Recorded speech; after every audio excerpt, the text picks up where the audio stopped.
So we're on page 158 in a new mimer that we began yesterday, lArba Osar. It's a Pesach mimer, but it's relevant to our times.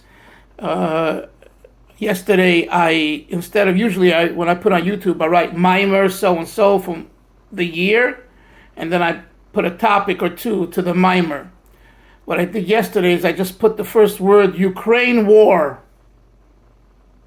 I got 3 times as many hits. Oh, that's it, marketing. Yeah, I saw that. I noticed that. It's so funny. I have no idea if they just clicked on it and they heard it's a mimer and they shut it or not. But it's so interesting how the marketing in today's world works. You know, it's all in the marketing. So you write Ukraine war, you get 3 times as many hits. And like I told you yesterday, was even shared on a group in Australia somewhere. So Baruch Hashem. So we're learning this mimer, and the Rebbe asked 2 questions. Very simple but yet strong questions. One question is, the Mishnah says here in the lArba Osar, the night of the 14th, Boitkinas a chametz, you search the chametz, la'raneh with a candle. And the halacha is, and the Gemara talks about it, that only in places where you bring in chametz do you have to search, and we spoke about that yesterday, of course. So if that's the case, why doesn't the Mishnah say boitkinas hamakoimos? You search the places, not you search the for chametz. You search the places, because when you write you search the chametz, it implies you have to search all over, even places where you normally don't bring in chametz. So that was one question, and the second question is. 1 second, and he said that the implication of the way the Mishnah writes it is that you have to search not for chametz, but the chametz, boitkin esa chametz. And we spoke a lot about that. It's very important to understand that you have to understand the flaws. You have to know what the chametz consists of in your life, not just put it in one bag and have a lot of chametz. What type of chametz do you have? If you want to rid yourself of chametz, you have to know, do you have bread? Do you have pasta? Do you have cheeses? What do you got? And the same as in character. Is it taiva? Is it gaiva? Is it anger? Is it, haughtiness? Is it stealing? Is it cheapness, thriftiness? Whatever the case. And when you identify that, and we also added that you come with an or aner. Second question the Rebbe said is, what's this emphasis on the light of a candle? Light! You need light! Or haner. And now we're going to learn what the Rebbe, the previous Rebbe starts talking in the mimer about what or hanesham is. Yes, Moshe? Yeah, just going back to the or haner, is the issue, didn't you say yesterday, but correct me if I'm wrong, why does the Mishnah say or haner? In other words, why didn't it just say or? Yes. So and then you were starting to connect the idea of ner to the shama. Yeah. That's I gave you a preview of what we're going to learn now today inside. Correct. Okay. But that was the question. You got it. That was the question why or haner, and I started to explain what we're going to learn now. So let's actually get to the text, 158, and this is Acho Inyanu. It's 7 lines, I believe, from the beginning of the mimer, in the middle of the line. The idea is the chlolus in mitzvahs. When we talk about mitzvahs, hine levadin yonim bepoyel b'mitzvahs asay of mitzvahs leisasay. In addition to the mitzvahs, which are divided into 2 categories: positive commandments and negative commandments, known in Hebrew as mitzvahs asay and mitzvahs lo sasay. There's also aspects of spirituality in one's soul that's associated with doing a mitzvah. We're not robots. Robotic Judaism was, in a way, thrown out the window for sure after the Holocaust, and even before. But in other words, the shtetl Yiddishkeit of 1,000 years ago and 500 years ago, where, as they said in Yiddish, and I heard this from my teachers, why should you do so and so? I'm sure you only heard it growing up in Brooklyn. Azoi steht geschrieben. That's what's written. Don't ask questions, just listen.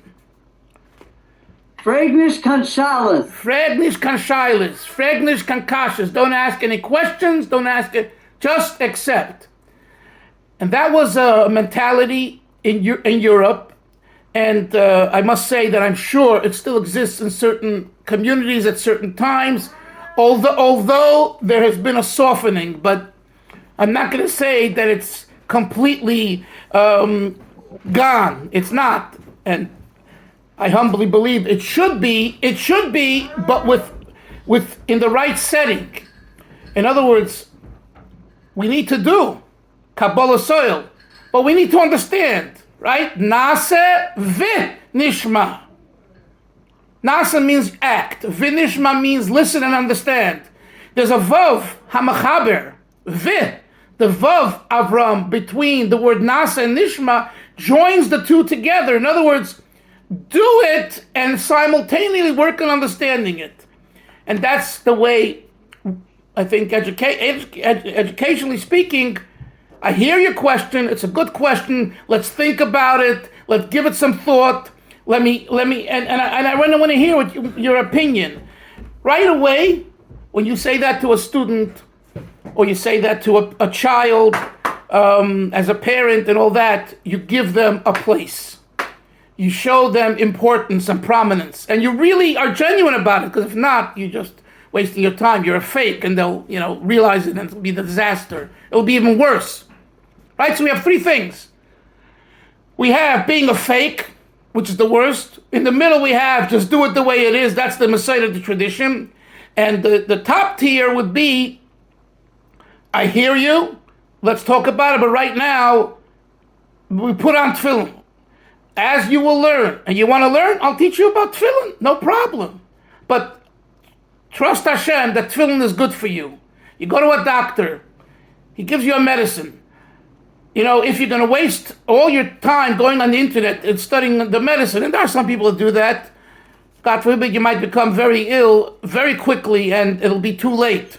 Take the medicine if you trust the doctor.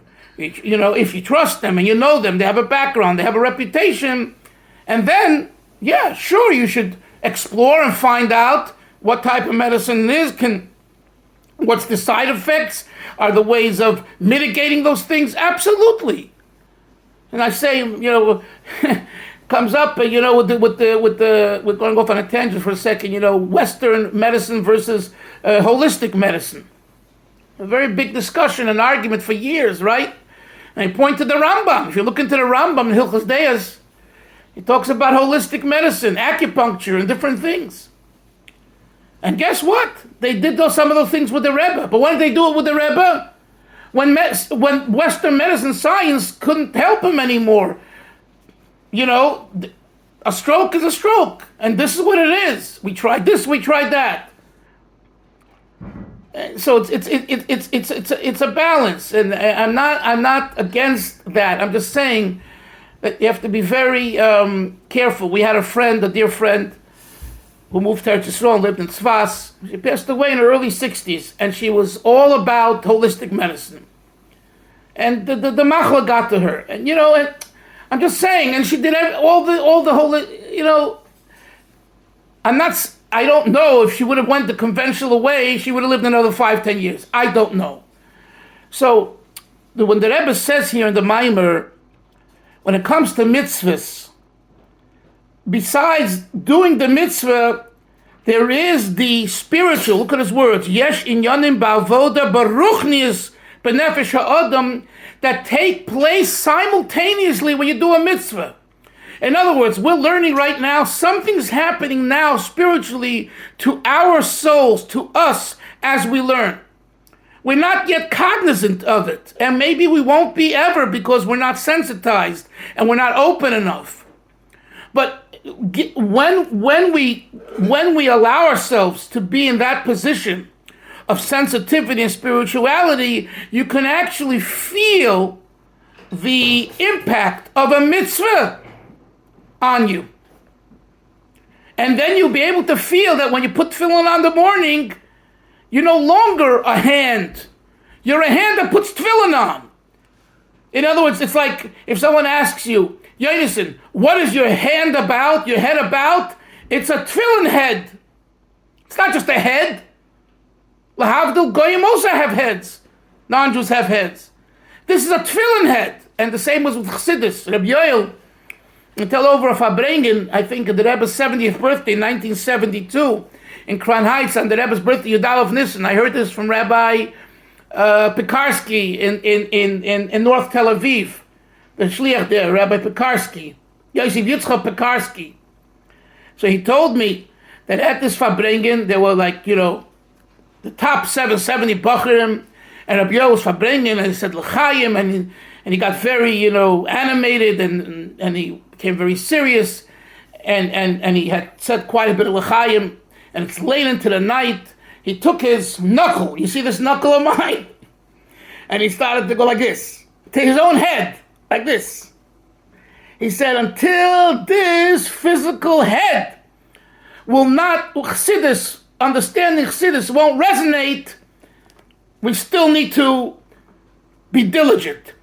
We have to get to a point where this physical brain and skull and tissue and skin will breathe Chassidus. That's what he said. That was one of his nekudas of that night. In other words, here we are at 70 years, the Rebbe's birthday, where we have shluchim are going out, and it's great times. And he says, and what's with the brain? Is the brain yet a Hasidic brain? And if it's not a Hasidic brain, you have to work. So I'm saying is the Rebbe says here, yes, in yonim ba'avoda beruchni is benefesh ha'adam. Even before we go further, you stop and analyze those words. There are an act of aseh or lo saseh, Shabbos, menucha, right, Yoini? Do not do this this activity because it's a contradiction. What is the spiritual counterpart of not doing this melacha? This is what's taking place and what we need to work towards feeling and living when we do a mitzvah saseh and a mitzvah lo saseh. Let's continue. I need some water, please. Says the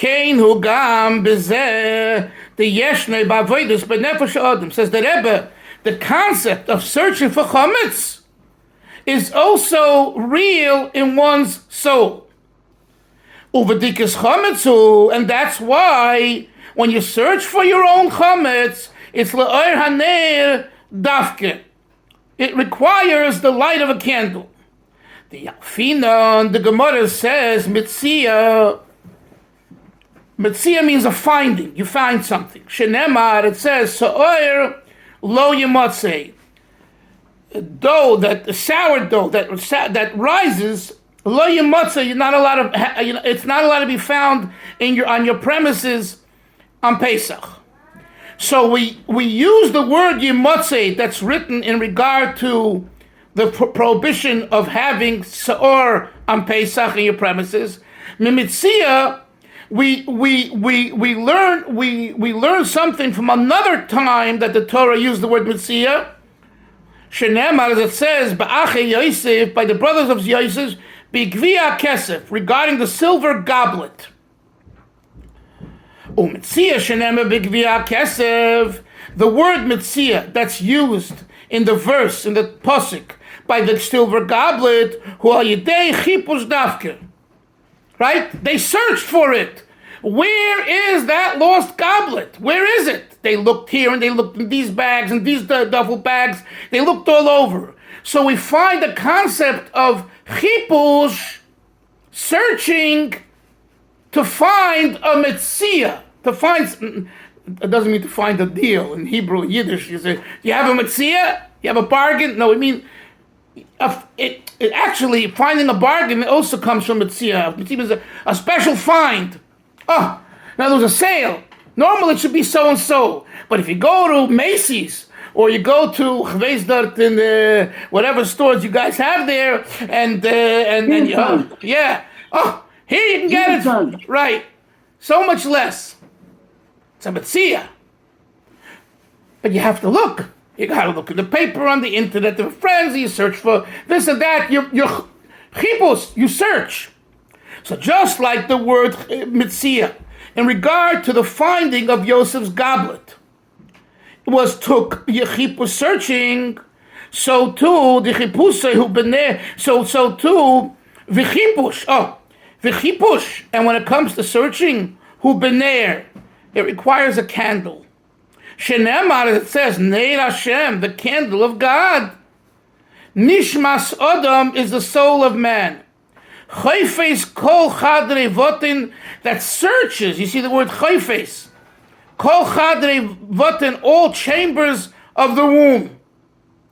In other words, the candle of Hashem, as expressed in one's soul, searches all crevices, all rooms and chambers of the stomach, meaning referring to the person. So therefore, and from this we understand the that when it comes to finding something, you need specifically a ner, a candle. Chazal say that how much of an amount are you not allowed to have in your possession of chametz? The answer is mashu. An iota, drop. There is no, in other words, if you find Avram less than a kazayas or a kabeya, less than an olive or the equivalent of an olive or an egg, whatever the case, are you over, is it still a desecration of having chametz? The answer is yes. Because the prohibition of chametz has been mashu, a drop, even less than the shear. Uvishnei lavin. And the Torah says that the prohibition involves two prohibitions. One is bal yiroeh ubal yimotze. One is bal yiroeh, do not see it. And number two, don't find it. The davar haniru kvar ezem betzias. Why? Look at the Rebbe's explanation here.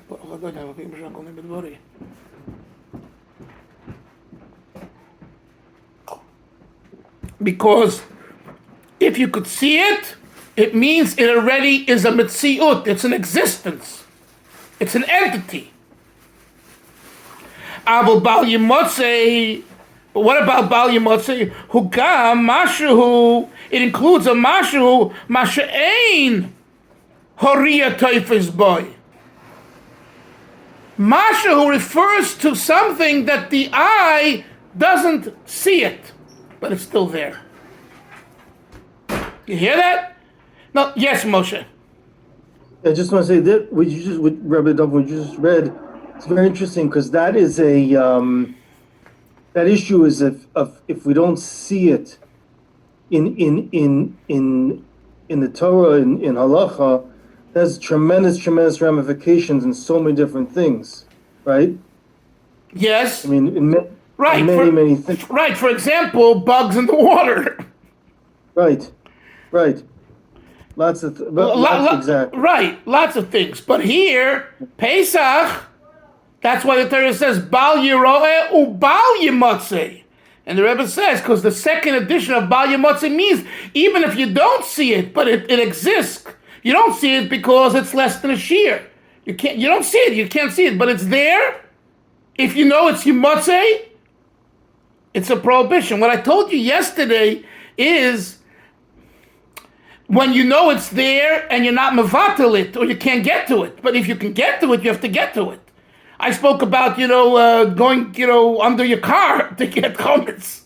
You know what I'm saying? That's not mokum shemachnisim bechametz. No one's going to be eating chametz from under their car. But if it's a place where you might come to it, then you have to. Anyway, that's Bal Yimotze. So the Rebbe says, but how can you find it? You understand? How can you find it if it's Bal Yimotze? It's so little. It's so insignificant. The answer is, that's why you need a candle. And that's exactly, by the way, why we use a candle. Why do we use a candle? Because when we walk in our house, in regular places, you don't see what's in the crevices and the little cracks. You bend over and you put the candle there or in a flashlight, whatever the case, Then you'll see it. So that's why it requires a candle. V'hainu shayidei. Now the Rebbe brings it back to the moral, to how spiritually. V'hainu shayidei ho'aveda b'neir Hashem nishmas adam. Through this activity, and that being the candle of God is the soul of man. In a person's neshama, there is God's candle. Oz efshir limtzoya, and you go with that force. And that's why I told you yesterday. What's that force? It's a candle. It's bright. It illuminates. And that's how you search for your chametz, for your shtick. You don't go about it with morbidity. You go about it with simcha. I'm happy to find my negativity, my deficiencies. Why? Because I'm human, I'm frail, and it's time to clean house. Thank you. I want to be better. I want to be nicer. You can't find the mashu chametz she'einoi, top of 159. You cannot find it because it doesn't appear to be seen at all.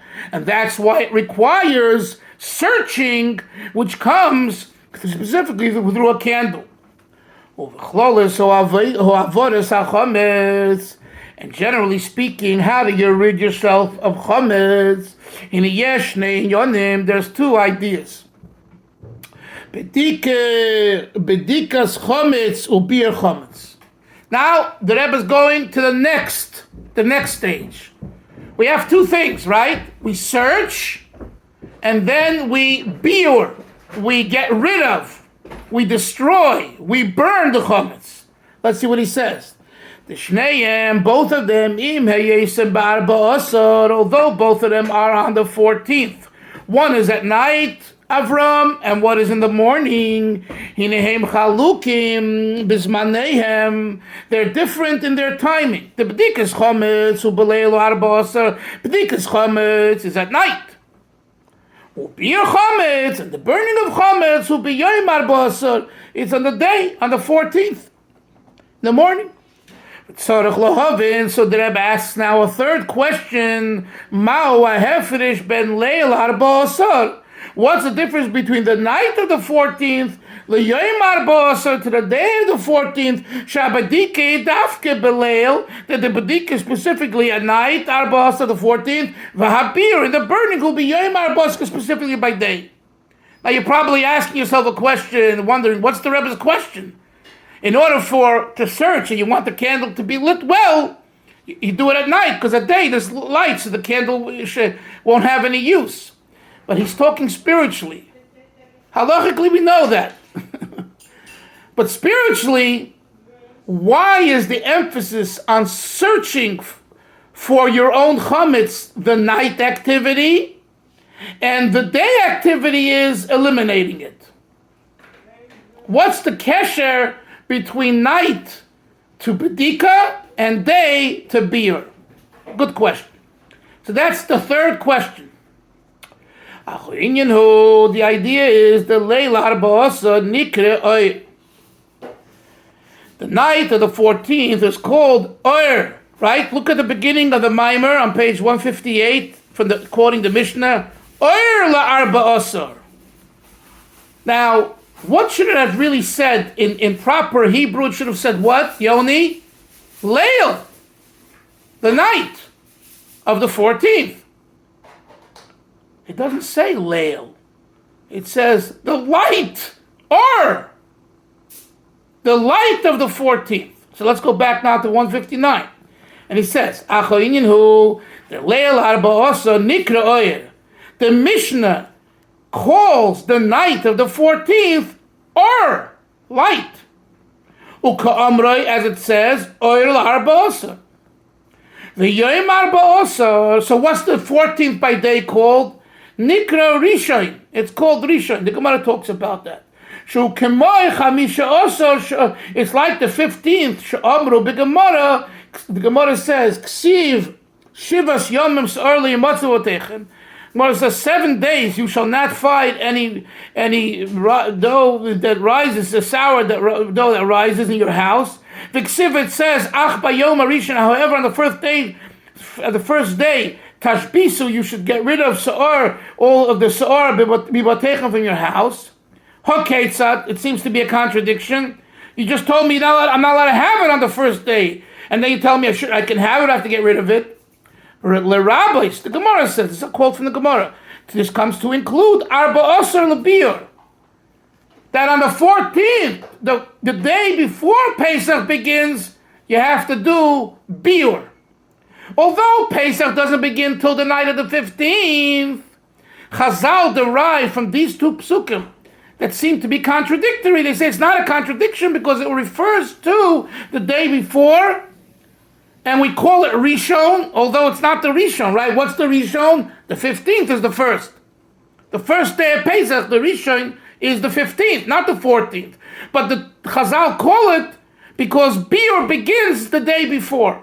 And that's how we know that Biur is on the 14th by day.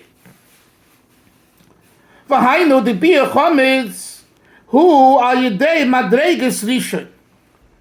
Oh, we have an interesting concept, says the Rebbe, that the Biur Chometz experience to burn your Chometz, it's coming from Rishon. It's the first.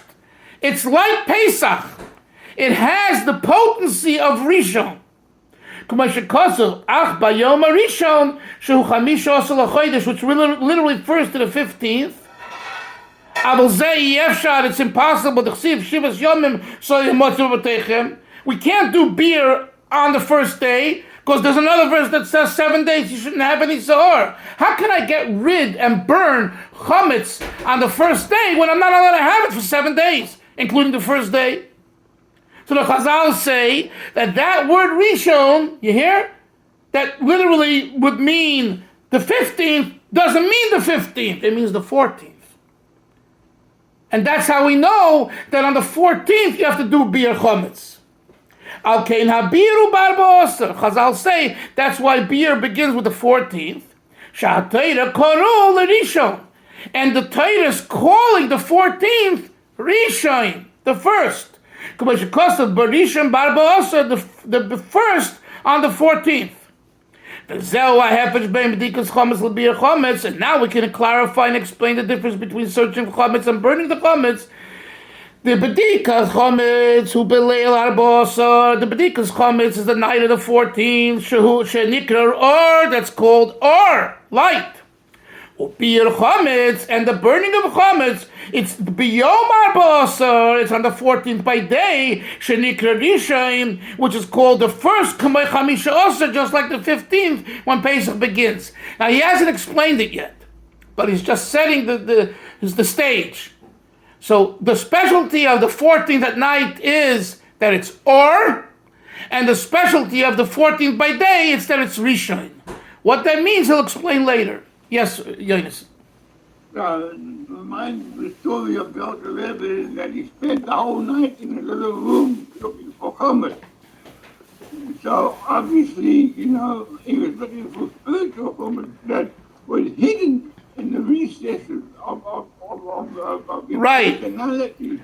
And Yonis, you should know that the person who helped the Rebbe, the Rebbetzim for Bedikas Chametz, one of the people related that the Rebbe would spend, the Rebbe had a house, but he also spent hours, I don't know if it was all night, but it was, he spent a lot of time in other words, it was only him and the Rebbetzin in the house, and she kept an immaculate house.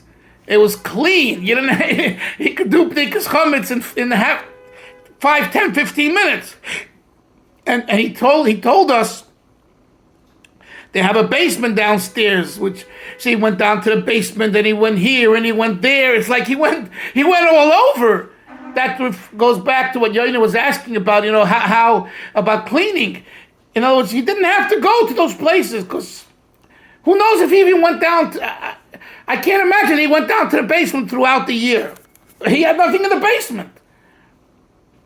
In fact, he allowed and invited one of the aides to live in the basement, and he was a plumber, and to bring his plumbing equipment into his basement, which he did. So the basement was full. So it's his responsibility. And the Rebbe goes down to the basement to check the basement. So, you talk about the Alter Rebbe. I'll end with what I met someone who's learned in Ponevezh many years ago in the 80s. He's a Talmud Chacham. Just met him in shul now. I mean, I've seen him. He's here probably raising funds for whatever. And he comes himself, he says, from Lubavitch way back, Chabad Chassidim. But he was raised in the Litvische way. So I don't know if if he's genuine or not genuine in his attitude towards Lubavitch, but it doesn't make a difference. So he told me some amazing things about Rav Shach and the Rebbe that I wish I would have known before I wrote my book on Ponevezh and Lubavitch, because I would have included it. Including, listen to this. This is a first for the internet. He says, I was standing there, he says. I didn't see this from someone or hear it. I was there. When the Rebbe had a stroke in 1992, I was in the Beis Medrash, and I saw and heard Rabbi Shach asking for the Rebbe's mother's name because he wanted to make a Mishaberach. So the next time a Litvak or Ponevezher who, has issues with Lubavitch and the Rebbe, just tell him this, I can get you his name, that he was standing there. That's what he told me. He said, no, I don't need, I saw it and heard it with my own eyes. But one other thing he said was about the Alter Rebbe. He said he saw once, he came into, I think, Rav Shach's house at 12 o'clock, and he was sitting and learning the Alter Rebbe Shulchan Aruch. Again there, the Mishnah Brura, the Aruch HaShulchan, the big Shulchan. No, he came back to his house 5:30 in the morning. He was in the same position learning the Alter Rebbe Shulchan Aruch. 5.5 hours learning and trying to understand something the Alter Rebbe Shulchan Aruch. Rav Shach of Ponevezh. And then he said, so he was like amazed, given all the rhetoric of the 80s. So he says, Rav Shach says to him, I'm not going to say that he's a Rishon, but he is the Rishon of all the Achronim.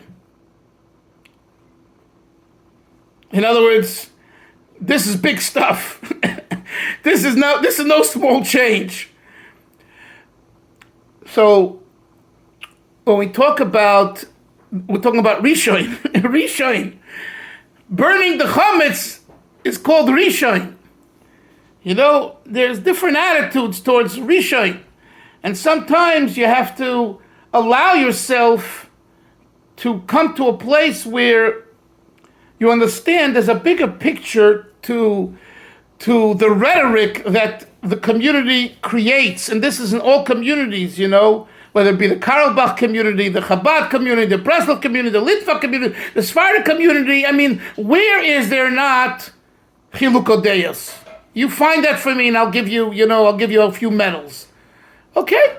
That's the nature of the beast, but that's not the chiddush. That's not the novelty. That we know. The kunst, the trick is to bring it together and to find a general unity. And like I told you, I heard from the Rebbe myself with these ears by Efa Bremen once. The Rebbe said, "Chilukei deyos, difference of opinion, is healthy. What's unhealthy is machloikis." You can quote that line. Machloikis, divisiveness, is very unhealthy. Difference of opinions is healthy. Husband and wife, who says they have to agree? What does that say? That as long as there's respect. But if two people have different ways of processing, so be it. But as soon as it becomes you versus me, that's machlekes, very unhealthy. And the same as with the youth. We talk about Pasha Zohar, it's coming up this Shabbos. Zohar Shazlucha Amelek, the taich? This taich you guys are going to like. If I bring about this Shabbos, Moshe Eish Kodesh. Amelek comes from the word Amol. Amelek is a Hebrew word. In Yiddish, there's a word, amol. It's spelled with an aleph, not with an ayin. Amol means once upon a time. Once upon a time, I had a Zaidi. Oh, once upon a time, I had a Rosh Hashiva. Once upon a time, oh, I was holy. But now, no one's around and no one cares.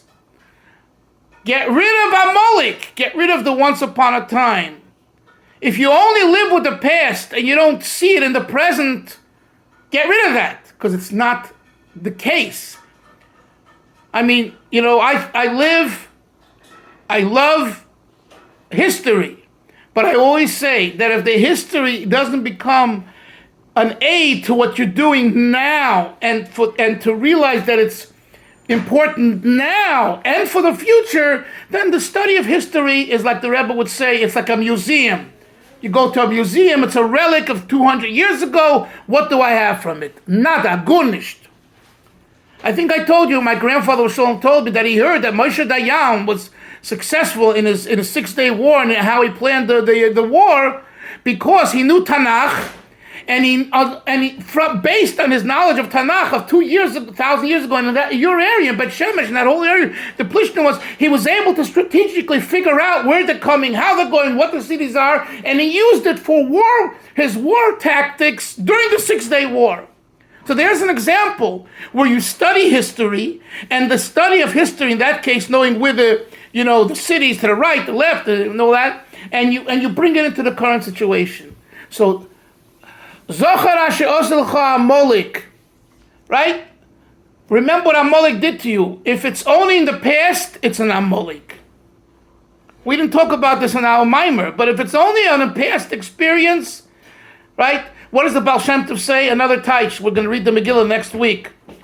The Mishnah says, lo yotze. If you read the Megillah backwards from chapter 5, 4, 3, 2, etc., you don't begin with 1, 2, you haven't fulfilled your obligation. Comes the Holy Baal Shem Tov and explains, if you read the Megillah in a backwards way, meaning that it happened once, Mordechai 2,000 years ago in Esther, and it's like a story, lo yotze. You haven't read really the Megillah. Technically, you read the Megillah, but it's not. You didn't get it. The Megillah's happening now. The enemies are there now. The Hamans are there now. Esther and Mordechai, what they do for us, gathering the Yiddish Kinderlach, and everything else is real now. So in 1975, when the Shluchim were in Miami, the older Bacharim, and they tell the Rebbe, we brought together 5,000 children to say psukim of Torah and to give tzedakah. And the Rebbe says, beautiful. And that's all? Mordechai did 24,000. You're behind 19,000. Whatever, 20,000. And 19,000. Right? Like, thank you very much. You gathered 5,000 children. But if Mordechai in his time can get 24,000 children gathered, you can only do 5,000. Now, do you think the Rebbe wanted to make him feel bad? The Rebbe was not a nice person. No, he's telling these young, soldiers of his, get moving. I don't know if I told you, 1951, before the Rebbe became officially Rebbe, there was a Farbrengen in the Nachlas Binyamin Shul in Tel Aviv. In Nachlas Binyamin, which stays a very artsy area, there's a Lubavitcher Shul that's been around 70 years. It's if you ever get a chance, you should go in there, because a lot of special Yidden daven there. My father even was there when he was a Bacher. Anyway, if I bring it, a Kiddush Shabbos, two of the Gerari brothers, Reb Shmerel and Reb Moshe, and they learned in Lubavitch, and they were talking to Farbrengen, and they said, kind of jokingly, about their cousin, Rabbi Gerari in Crown Heights, the previous Rebbe's son-in-law, who they knew as Shmerel. That was his name, not as a joke. His name was Shmaryo, and in Yiddish you call him Shmerel. So, this is their cousin. So they each one said to the other one, you heard Shmerel is thinking of being a Rebbe, or they want Shmerel to be Rebbe. Okay, you understand? This is cousin speaking. This, and I guess they didn't feel that he's of Rebbe qualities, a good person, an important person, and a great person. But a Rebbe is a different. All of a sudden, the Rebbe's brother, Rabbi Yisrael Aryeh Leib, walks in. I heard this from the son of someone who was there. Rabbi Scheinberger, he lives in Coral Springs. We grew up together. Lubavitcher. Actually, originally the family's from Yerushalayim. Anyway, so his father was there. And Rabbi Yisrael Aryeh Leib comes in, and he sees they're talking, there's a commotion, and burching under the nose, these are classified conversation. I know Moshe would love to be there. I would too. So he says, what's the big deal? What are you talking about? So they tell him that the previous Rebbe passed away, and now they're deciding, should the Rebbe be the Rebbe, your brother, or his brother-in-law, Rashag. And Yisrael Aryeh Leib knew the Rashag, his family. He knew. So this is what he said. He said basically, my brother will be the Rebbe. That's what he says. And with a serious face, he said, and boy, will he teach you guys what it means to be a servant. He said in Hebrew, in Yiddish, und wird euch schon auslernen, and he will already teach you was meint zu haben Avdus, what it means to be a servant. So, here you are kind of, in other words, the way I'm reading into it, this is my interpretation. He was saying to these two Gerari brothers who he knew as well. And he's saying, you guys are kind of poo-pooing your cousin, but you don't know what you're in for. With this brother of mine that's going to be the Rebbe, you guys are going to be working hard. And you're not going to have rest. And that's the way it was. And they went along. And they worked for the Rebbe. But I thought that line is so... This was just a little kiddush with a vart. 1950, Tel Aviv, Nachlas Binyamin. You can imagine sitting around the table with a little l'chaim and a piece of herring. And they're talking and they're singing the Farbrengen. Rebbe's brother comes in and he says, what's going on? What are you talking about? What's the big commotion? And he tells them, get ready for work. So Rabbi say, it comes Purim, we need to work. We need to work in the sense of, it's a serious day. Rabbi Yoel would always have a vort, because some of the Bachrim drank a lot and they made themselves silly. He had a Suda, and there were 30, 40, 50 Bachrim, and elderly people came to be part of it. And some of the Bachrim got a little rowdy. So he would turn to them and say, the rowdiness you leave for Tisha B'Av. Today, serious time. Serious in the sense, what's the message? What is Purim about? You want to make yourself crazy and drunk and sugar, do that on Tisha B'Av. You're not supposed to drink. But, Tisha B'Av, don't become all holy Tisha B'Av. If you're really holy, you wouldn't be drunk today either. So you're not really holy. And if you're not really holy, so do it on Tisha B'Av. Huh? You like that? We gave you a good Farbrengen this morning. Baruch Hashem. Okay, Chevra, have a great day. We'll see everyone tomorrow. Sei gesund. Bye-bye. Shalom.